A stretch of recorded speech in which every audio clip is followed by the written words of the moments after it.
مسلم اور کافر کا اصلی فرق۔ مسلم اور کافر میں فرق کیوں؟ برادران اسلام، ہر مسلمان اپنے نزدیک یہ سمجھتا ہے، اور آپ بھی ضرور ایسا ہی سمجھتے ہوں گے، کہ مسلمان کا درجہ کافر سے اونچا ہے۔ مسلمان کو خدا پسند کرتا ہے اور کافر کو ناپسند کرتا ہے۔ مسلمان خدا کے ہاں بخشا جائے گا اور کافر کی بخشش نہیں ہوگی۔ مسلمان جنت میں جائے گا اور کافر دوزخ میں جائے گا۔ آج میں چاہتا ہوں کہ آپ اس بات پر غور کریں کہ مسلمان اور کافر میں اتنا فرق کیوں ہوتا ہے۔ کافر بھی آدم کی اولاد ہے اور تم بھی۔ کافر بھی ایسا ہی انسان ہے جیسے تم ہو، اور کافر بھی تمہارے ہی جیسے ہاتھ پاؤں آنکھ کان رکھتا ہے۔ وہ بھی اسی ہوا میں سانس لیتا ہے، یہی پانی پیتا ہے، اسی زمین پر بستا ہے، یہی پیداوار کھاتا ہے، اسی طرح پیدا ہوتا ہے اور اسی طرح مرتا ہے۔ اسی خدا نے اس کو بھی پیدا کیا ہے جس نے تم کو پیدا کیا ہے۔ پھر آخر کیوں اس کا درجہ نیچا ہے اور تمہارا درجہ اونچا؟ تمہیں کیوں جنت ملے گی اور وہ کیوں دوزخ میں ڈالا جائے گا؟ یہ بات ذرا سوچنے کی ہے۔ آدمی اور آدمی میں اتنا بڑا فرق صرف اتنی سی بات سے تو نہیں ہو سکتا کہ تم عبداللہ اور عبد الرحمن اور ایسے ہی دوسرے ناموں سے پکارے جاتے ہو، اور وہ دین دیال اور کرتار سنگھ اور ایبرٹسن جیسے ناموں سے پکارا جاتا ہے، یا تم ختنہ کرتے ہو اور وہ نہیں کراتا، یا تم گوشت کھاتے ہو اور وہ نہیں کھاتا۔ اللہ تعالیٰ جس نے سب انسانوں کو پیدا کیا ہے اور جو سب کا پروردگار ہے، ایسا ظلم تو کبھی نہیں کر سکتا کہ ایسی چھوٹی چھوٹی باتوں پر اپنی مخلوقات میں فرق کرے اور ایک بندے کو جنت میں بھیجے اور دوسرے کو دوزخ میں پہنچا دے۔ جب یہ بات نہیں ہے تو پھر غور کرو کہ دونوں میں اصلی فرق کیا ہے۔ اس کا جواب صرف ایک ہے، اور وہ یہ ہے کہ دونوں میں اصلی فرق اسلام اور کفر کی وجہ سے ہوتا ہے۔ اسلام کے معنی خدا کی فرمانبرداری کے ہیں اور کفر کے معنی خدا کی نافرمانی کے۔ مسلمان اور کافر دونوں انسان ہیں، دونوں خدا کے بندے ہیں، مگر ایک انسان اس لیے افضل ہو جاتا ہے کہ یہ اپنے مالک کو پہچانتا ہے، اس کے حکم کی اطاعت کرتا ہے اور اس کی نافرمانی کے انجام سے ڈرتا ہے، اور دوسرا انسان اس لیے اونچے درجے سے گر جاتا ہے کہ وہ اپنے مالک کو نہیں پہچانتا اور اس کی فرمانبرداری نہیں کرتا۔ اسی وجہ سے مسلمان سے خدا خوش ہوتا ہے اور کافر سے ناراض۔ مسلمان کو جنت دینے کا وعدہ کرتا ہے اور کافر کو کہتا ہے کہ دوزخ میں ڈالوں گا۔ اس سے معلوم ہوا کہ مسلمان کو کافر سے جدا کرنے والی صرف دو چیزیں ہیں، ایک علم اور دوسری عمل۔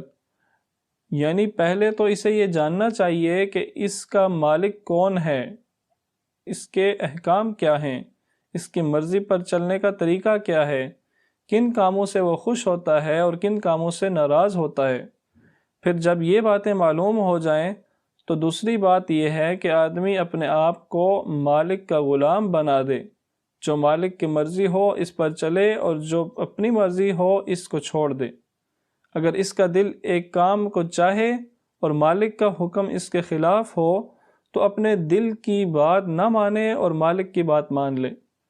اگر ایک کام اس کو اچھا معلوم ہوتا ہے اور مالک کہے کہ وہ برا ہے تو اسے برا ہی سمجھے، اور اگر دوسرا کام اسے برا معلوم ہوتا ہے مگر مالک کہے کہ وہ اچھا ہے تو اسے اچھا ہی سمجھے۔ اگر ایک کام میں اسے نقصان نظر آتا ہو اور مالک کا حکم ہو کہ اسے کیا جائے تو چاہے اس میں جان اور مال کا کتنا ہی نقصان ہو، اس کو وہ ضرور کر کے ہی چھوڑے۔ اگر دوسرے کام میں اس کو فائدہ نظر آتا ہو اور مالک کا حکم ہو کہ اسے نہ کیا جائے تو خواہ زندگی بھر کی دولت ہی اس کام میں کیوں نہ ملتی ہو، وہ اس کام کو ہرگز نہ کرے۔ یہ علم اور یہ عمل جس کی وجہ سے مسلمان خدا کا پیارا بندہ ہوتا ہے اور اس پر خدا کی رحمت نازل ہوتی ہے، خدا اس کو عزت عطا کرتا ہے۔ کافر یہ علم نہیں رکھتا اور علم نہ ہونے کی وجہ سے اس کا عمل بھی یہ نہیں ہوتا، اس لیے وہ خدا کا جاہل اور نافرمان بندہ ہوتا ہے اور خدا اس کو اپنی رحمت سے محروم کرتا ہے۔ اب خود ہی انصاف سے کام لے کر سوچو کہ جو شخص اپنے آپ کو مسلمان کہتا ہو مگر ویسا ہی جاہل ہو جیسا ایک کافر ہوتا ہے، اور ویسا ہی نافرمان ہو جیسا ایک کافر ہوتا ہے، تو محض نام اور لباس اور کھانے پینے کے فرق کی وجہ سے وہ کافر کے مقابلے میں کس طرح افضل ہو سکتا ہے؟ کس بنا پر دنیا اور آخرت میں خدا کی رحمت کا حقدار ہو سکتا ہے؟ اسلام کسی نسل یا خاندان یا برادری کا نام نہیں ہے کہ باپ سے بیٹے اور بیٹے سے پوتے کو آپ ہی آپ مل جائے۔ یہاں یہ بات نہیں ہے کہ برہمن کا لڑکا چاہے کیسا ہی جاہل ہو، کیسا ہی برے کام کرے، مگر وہ اونچا ہی ہوگا، کیونکہ برہمن کے گھر پیدا ہوا ہے اور اونچی ذات کا ہے۔ اور چمار کا لڑکا چاہے علم اور عمل کے لحاظ سے ہر طرح اس سے بڑھ کر ہو، مگر وہ نیچا ہی رہے گا، کیونکہ چمار کے گھر میں پیدا ہوا ہے اور کمین ہے۔ یہاں تو خدا نے اپنی کتاب میں صاف فرما دیا ہے کہ ان اکرمکم عند اللہ اتقاکم، یعنی جو خدا کو زیادہ پہچانتا ہے، اس کی زیادہ فرما برداری کرتا ہے، وہی خدا کے نزدیک زیادہ عزت والا ہے۔ حضرت ابراہیم علیہ السلام ایک بت پرست کے گھر میں پیدا ہوئے، مگر انہوں نے خدا کو پہچانا اور اس کی فرما برداری کی، اس لیے خدا نے ان کو ساری دنیا کا امام بنا دیا۔ حضرت نوح علیہ السلام کا لڑکا ایک پیغمبر کے گھر پیدا ہوا، مگر اس نے خدا کو نہ پہچانا اور اس کی نافرمانی کی، اس لیے خدا نے اس کے خاندان کی کچھ پرواہ نہ کی اور اسے ایسا عذاب دیا جس پر دنیا عبرت کرتی ہے۔ بس خود اچھی طرح سمجھ لو کہ خدا کے نزدیک انسان اور انسان میں جو کچھ بھی فرق ہے، علم اور عمل کے لحاظ سے ہے، دنیا میں بھی اور آخرت میں بھی۔ اس کی رحمت صرف انہی کے لیے ہے جو اس کو پہچانتے ہیں اور اس کے بتائے ہوئے سیدھے راستے کو جانتے ہیں اور اس کی فرما برداری کرتے ہیں۔ جن لوگوں میں یہ صرف نہیں ہے، ان کے نام خواہ عبداللہ ہوں اور عبد الرحمن ہوں یا دین دیال اور کرتار سنگھ، خدا کے نزدیک ان دونوں میں کوئی فرق نہیں اور ان کو اس کی رحمت سے کوئی حق نہیں پہنچتا۔ بھائیو، تم اپنے آپ کو مسلمان کہتے ہو اور تمہارا ایمان ہے کہ مسلمان پر خدا کی رحمت ہوتی ہے، مگر ذرا آنکھیں کھول کر دیکھو، کیا خدا کی رحمت تم پر نازل ہو رہی ہے؟ آخرت میں جو کچھ ہوگا وہ تو تم بعد میں دیکھ سکو گے، مگر اس دنیا میں جو تمہارا حال ہے اس پر نظر ڈالو۔ اس ہندوستان میں تم 9 کروڑ ہو، تمہاری اتنی بڑی تعداد ہے کہ اگر ایک ایک شخص ایک ایک کنکری پھینکے تو پہاڑ بن جائے، لیکن جہاں اتنے مسلمان موجود ہیں وہاں کفار حکومت کر رہے ہیں۔ تمہاری گردنیں ان کی مٹھی میں ہیں کہ جدھر چاہیں موڑ دیں۔ تمہارا سر جو خدا کے سوا کسی کے آگے نہ جھکتا تھا، اب انسانوں کے آگے جھک رہا ہے۔ تمہاری عزت جس پر ہاتھ ڈالنے کی کوئی ہمت نہ کر سکتا تھا، آج وہ خاک میں مل رہی ہے۔ تمہارا ہاتھ جو ہمیشہ اونچا ہی رہتا تھا، اب وہ نیچا ہوتا ہے اور کافر کے آگے پھیلتا ہے۔ جہالت اور افراس اور قرضداری نے ہر جگہ تم کو ذلیل و خوار کر رکھا ہے۔ کیا یہ خدا کی رحمت ہے؟ اگر یہ رحمت نہیں ہے بلکہ کھلا ہوا غضب ہے، تو کیسی عجیب بات ہے کہ مسلمان اور اس پر خدا کا غضب نازل ہو، مسلمان اور ذلیل ہو، مسلمان اور غلام ہو۔ یہ تو ایسی ناممکن بات ہے جیسے کوئی چیز سفید بھی ہو اور سیاہ بھی۔ جب مسلمان خدا کا محبوب ہوتا ہے تو خدا کا محبوب دنیا میں ذلیل و خوار کیسے ہو سکتا ہے؟ کیا نعوذ باللہ تمہارا خدا ظالم ہے کہ تم تو اس کا حق پہچانو اور اس کی فرما برداری کرو اور نافرمانوں کو تم پر حاکم بنا دے اور تم کو فرما برداری کے معاوضے میں سزا دے؟ اگر تمہارا ایمان ہے کہ خدا ظالم نہیں ہے اور اگر تم یقین رکھتے ہو کہ خدا کی فرما برداری کا بدلہ ذلت سے نہیں مل سکتا، تو پھر تمہیں ماننا پڑے گا کہ مسلمان ہونے کا دعویٰ جو تم کرتے ہو اسی میں کوئی غلطی ہے۔ تمہارا نام سرکاری کاغذات میں تو ضرور مسلمان رکھا جاتا ہے، مگر خدا کے ہاں انگریزی سرکار کے دفتر کی سند پر فیصلہ نہیں ہوتا۔ خدا اپنے دفتر الگ رکھتا ہے، وہاں تلاش کرو کہ تمہارا نام فرما برداروں میں لکھا ہوا ہے یا نافرمانوں میں۔ خدا نے تمہارے پاس کتاب بھیجی تاکہ تم اس کتاب کو پڑھ کر اپنے مالک کو پہچانو اور اس کی فرمانبرداری کا طریقہ معلوم کرو۔ کیا تم نے کبھی یہ معلوم کرنے کی کوشش کی کہ اس کتاب میں کیا لکھا ہے؟ خدا نے اپنے نبی صلی اللہ علیہ وسلم کو تمہارے پاس بھیجا تاکہ وہ تمہیں مسلمان بننے کا طریقہ سکھائیں۔ کیا تم نے کبھی یہ معلوم کرنے کی کوشش کی کہ اس نبی نے کیا سکھایا ہے؟